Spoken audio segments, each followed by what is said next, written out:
Welcome to the Bassmaster Elite Series, St. Johns River, Palatka, Florida. Sunny Florida. It is nice out here today. It's getting a little warm. Going to be warmer. Low 90s for a high. Just a little south of Jacksonville, Florida. Here we are on the St. Johns River once again. A little different time of year, certainly different temperatures this time, but the fish catching about the same. A lot of people had the thoughts that it might not be as good when we're here early, but we don't have those cold fronts. It always seems to throw the anglers a curve here when we come earlier in the year, February and March. Corey Johnson started today in second place, has moved up, taking the lead with 42 pounds, 15 ounces, fishing in the Salt Springs area around. Caleb Summerall and his brother Chris Johnson has joined in on that party today. I think he was there a little bit yesterday afternoon. Be interesting to see if those anglers, more fish keep moving in there for them. You take a look, you see West Logan not very far from takeoff, just a little bit downriver from us here in Palatka, downtown Palatka, Florida. Glad to have Steve Bowman with me today. You didn't get to get out on the water today. Yesterday we said, hey, we need you. Come on here and help us a little bit, and you did. Appreciate it. What are your thoughts today? You seeing the Johnson brothers in that one area? I see that, but you know, and that's not surprising to me. They always do good here. But one of the things that I see in the standings that I always see in these Florida events is that every day there's somebody new. So we got Ray Hansman up there in second. We didn't even mention him yesterday. Yeah. There's 5 guys in the top 10 right now that we'd never even mentioned, right? Caleb Cooper. That was just some of the ones that I was sitting there going, Jacob Fouts, et cetera, et cetera. These tournaments down here have such an impact. They have a way of making sure everybody's still in the game. You know what I'm saying? Yeah, at least for 2 days. For 2 days, you can do great right the first day and not so good the second, or do not so good the first and do great the second. It's Florida fishing. I was a victim to it for years myself. You catch that one 6 to 8 pounder, and it certainly changes your day. Speaking of changing the day, let's talk about what has happened today with the Toyota Midday Report. We're going to start off with none other than the legendary Rick Clunn, his 500th Bassmaster event right here this week. 50 years on the Bassmaster Tournament Trail. That is, I've been reading it all year, and especially this week, it's still hard for me to say and understand, comprehend. Currently, Rick Clunn is still in the cut. We cut to 50 anglers after today. Very, very important day. Right now, unofficially in 46th place with 21 pounds, 13 ounces. Spending his tournament at Rodman Reservoir, cranking wood, what he's kind of done his whole career, a square bill on wood. Square bill on hard cover. But the amazing thing is he won 2 events here on soft cover. He did, fishing vegetation, and in Rodman, there's so much more wood there than any of these other lakes right along here that these anglers had to fish over 100 miles of this river and different lakes mixed up. Next up, Matt Airy, unofficially in 17th place, 28 pounds, 4 ounces. Starting out like he did yesterday, fishing a Cinco-style bait, black-blue in pads, and getting a limit. Yesterday, he did catch some of his fish down there where the party was going down in Salt Springs with Corey Johnson, Caleb Summerall. But today, he spent more time along the river and the pads. I think his concerns about those fish replenishing is kept him from going in there today. But good term for Matt Airy. He loves fishing pads. There he is fishing in the river itself, a little bar there right off the river. A lot of small fish for Matt Airy so far today. Fell back a little bit to 17th place. Wes Logan, the little ball of hate. I mean, this is his wheelhouse. I mean, there's a lot of Neely Henry right there. What I was just seeing. Okay. And you know, he gets in the backwater and fishes those water weeds. It's the different vegetation and that kind of thing. But it's in his wheelhouse in some way. It's very, very important to talk about. He is not fishing very far at all from takeoff, just downriver, a little ways. Some of these anglers, an hour and a half run one way. A lot less fishing time. We'll see if that works to his advantage. It certainly has so far. He's in 14th place unofficially. A lot more fishing time with your bait in the water for Wes Logan. And now you're talking about somebody that a little surprising, but not so much. Caleb Coupal, we didn't talk about him much at all yesterday. Nope. Saw that he was, in the 50 cut yesterday, but today just having another good solid day. No real big giant fish for him yesterday or today, but a good solid 15 pounds a day here, and I think you'll make the top 10. But like you mentioned earlier, so volatile. He ties that jig on and gets to work. He's so good at it. And then there's our leader, and who's struggled a bit, right? Yep. Day one leader, Caleb Coupal. Caleb Summerall. Excuse me, Caleb Summerall slipped down to 8th place, 31 pounds, 13 ounces. What a day yesterday he had. Not a lot of fish left in there, I don't think. And when you get both of those Johnson brothers just fishing around that same spring with him, it's not easy. And man, everything went great for him yesterday. He proved what a great sight fisherman he is. But today, just like that, things not going quite his way so much today. And then Corey Johnston, the more volatile brother of the Johnston clan, I guess. A lot of fun, but we've seen him get excited with some of these fish, especially that one there this morning. Yeah, I'll have to admit, that big one he caught this morning, I heard him breathing a little hard during the fight, and he said it himself. He said, I don't get real excited about catching big fish very often, but I admit I got excited about that one, and I don't blame him. I think he knew that the numbers were going to be slim there today after they caught what they did out there yesterday, and for him to get that fish early this morning, that's certainly something for anyone to get excited about. And he's been able to keep it up. The interesting thing will be if more fish come in here to spawn. Right. I think a few will. I don't know if they can stand 4 or 5 anglers for 2 more days after this. I think the boat traffic will certainly be a concern. It looks like there from this footage that he's moved out and catching these fish out on the river. I did talk to him yesterday afternoon, and he said that he had that kind of as an ace in the hole. So maybe he is already doing that. And let's look at the lake. I talked to Caleb there too, though, and he thinks that he can still catch 35 out of there. So he thought that he had enough fish to get, but we've seen him lose. I think the big deal with that group right there is that you've seen Chris and Corey. They're in the top 2, and top 4 in the AOY race now. Yeah. See, I'd fall right to the floor right there. Matt Airy here looks like he's giving up on the soft plastic in the pads and catching one off the bed here, it appears. Good one for him, too. Yeah, it was good. God, don't lose him. Thank you. Boy. Lord, that was a cluster. Oh. In the mouth. Oh. Whew, Lord. Pretty sure that's the male, too. Ooh. It's a nice one. Okay. Definitely a nice one. Great. And so after the tournament, these anglers, a lot of them look at this footage, and Caleb Summerall would say, I lost that one, and I don't think I did anything wrong. And there was no way Matt Airy was ever going to lose that one because he gave it lots of opportunity, but it was, when it's meant to be, it's meant to be, I guess. But wow. It doesn't matter. You get them in the live well and bring them to the scales. Or you don't. All right. Caleb Coupal, I mean, he is a magician with a jig. Loves to flip, loves to flip a jig. We've seen him in action last few years. The most notable there at Gunnersville, and then also some big jig catches on Santee Cooper last year. We may have number 5. Now he's fishing a jig on boat docks. It looks like maybe just out from Lake George, if I had to guess. Mm-hmm. And there's the man. Rick Clun. Hooked up. It's like a big one here. Yeah. He needs a big one. Yeah.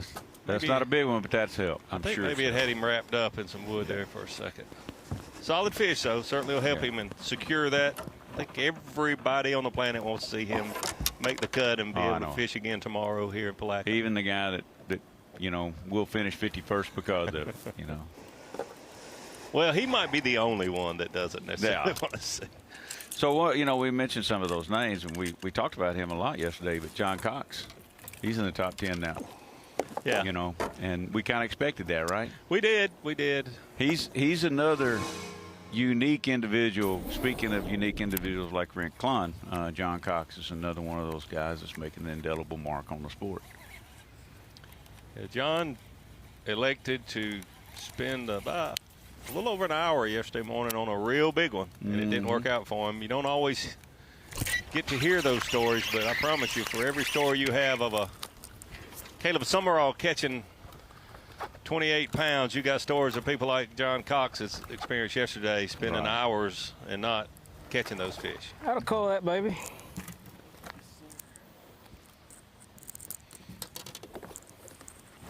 Little Wes. Wes is just a We good can't breathe now. angler. Quiet, Thank you, Lord, for a pound. doesn't like to lose, works hard. Just one of those guys that we really like. 1.9.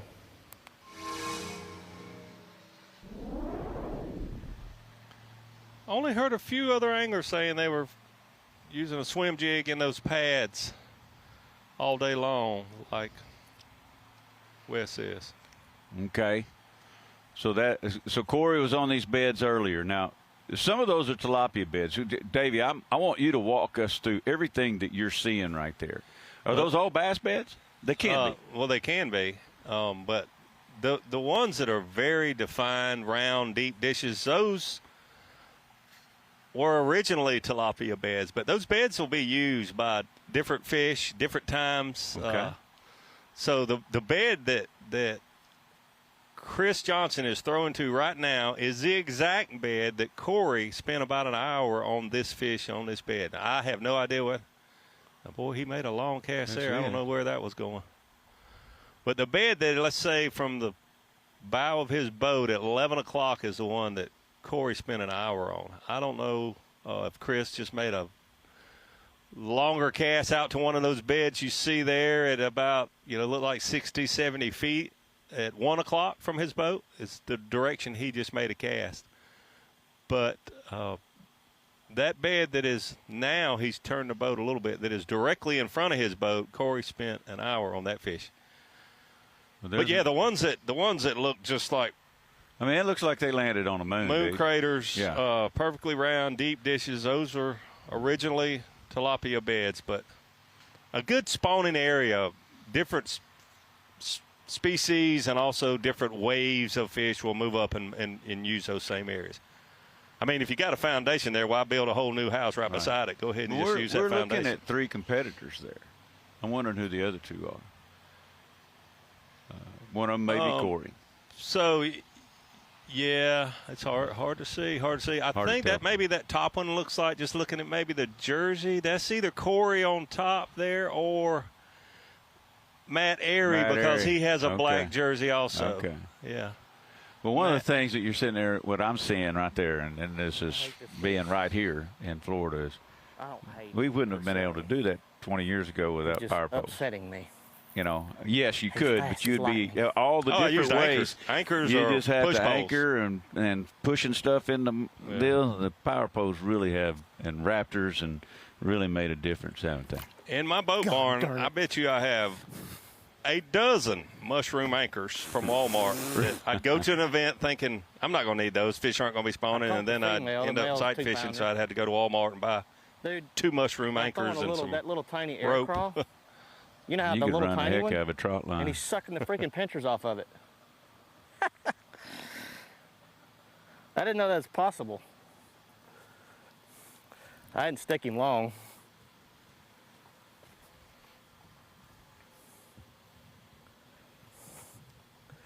Stung him for a second.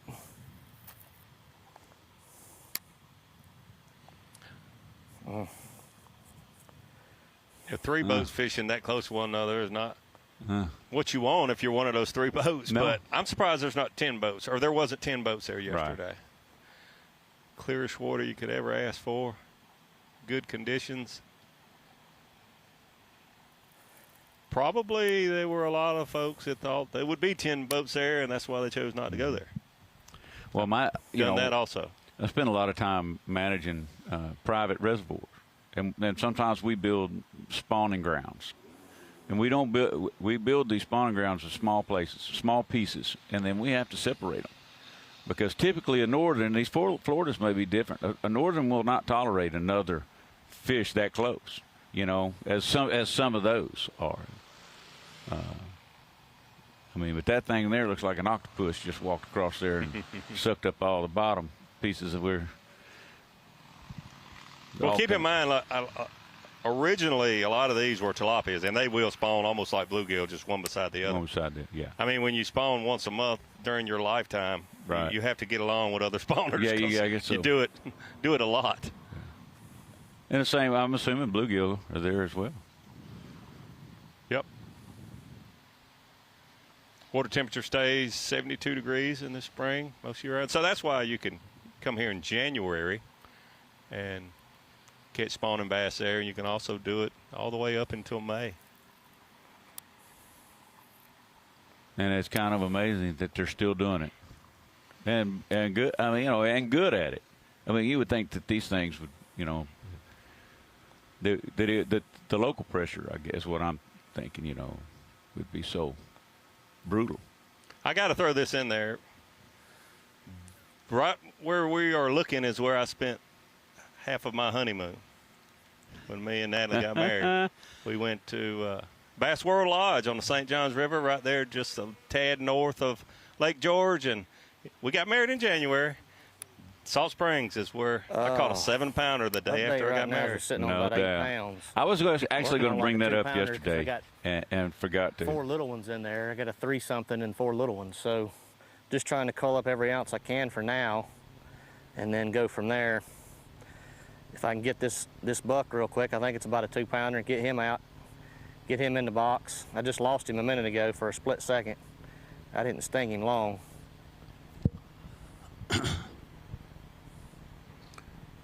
So there's just a lot of history here there.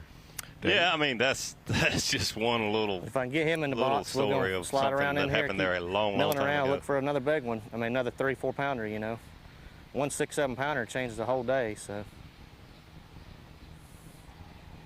Did Natalie fish with you on the honeymoon? She watched. She watched. It's hard to sight fish 2 people out of a boat. I might have let her reel one in or something. But I think she did reel one in, all right.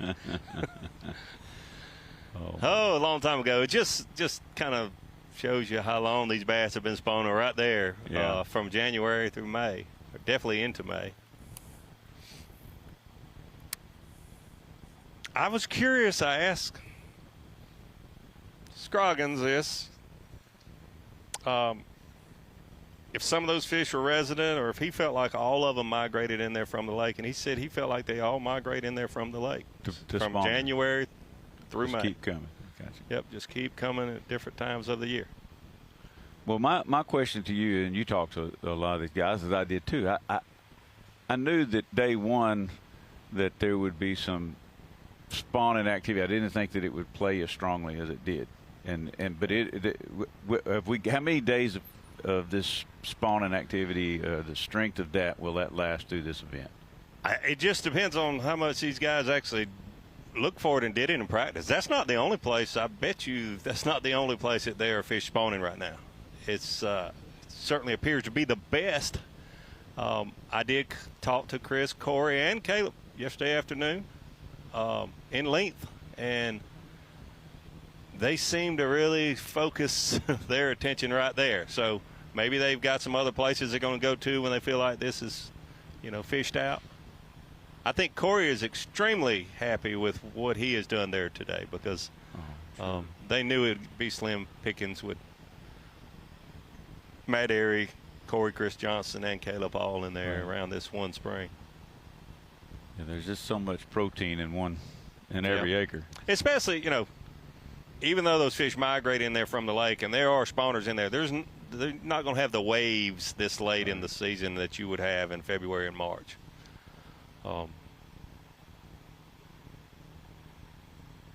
It's going to be interesting. The difference of that is, if for those of you watching, is you got the 3 boxes with Corey, Caleb, and Matt, and they're looking at these dishes. And then you got Klon over here, and he's throwing hard cover. Get in here. Throwing it About like a thought. underwater stumps and logs. And they're spawning on those too. You know, Yep. they'll spawn on those logs me a and lot. those stumps there, Sure they will. Rob. They will. They will. There's a kayak slipping through there. He caught him right before the kayak slipped in there.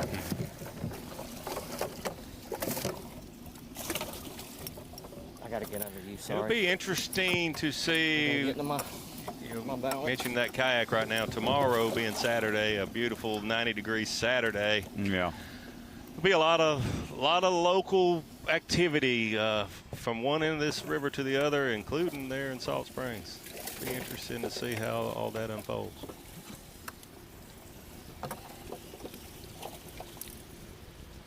There.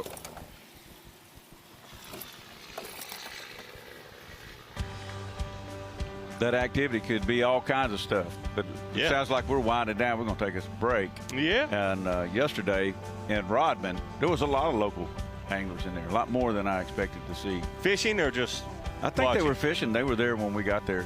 Right. And of course the anglers didn't show up. So that, you know, this is a fishing community. It is. That and people plan their fishing vacations and come down here, and a lot No, of times. they plan their honeymoons, Davey. You Yeah, may they not do know that too. They do that too. Speaking of honeymoons, Corey Johnston is having a honeymoon of a day to back up his day yesterday. He's moved up from second to first place. Ray Hanselman Jr. moving up to second place. Jacob Fouts third. Jake Whitaker will be back. St. Johns River Bassmaster Maxim, the lead on the St. Johns River.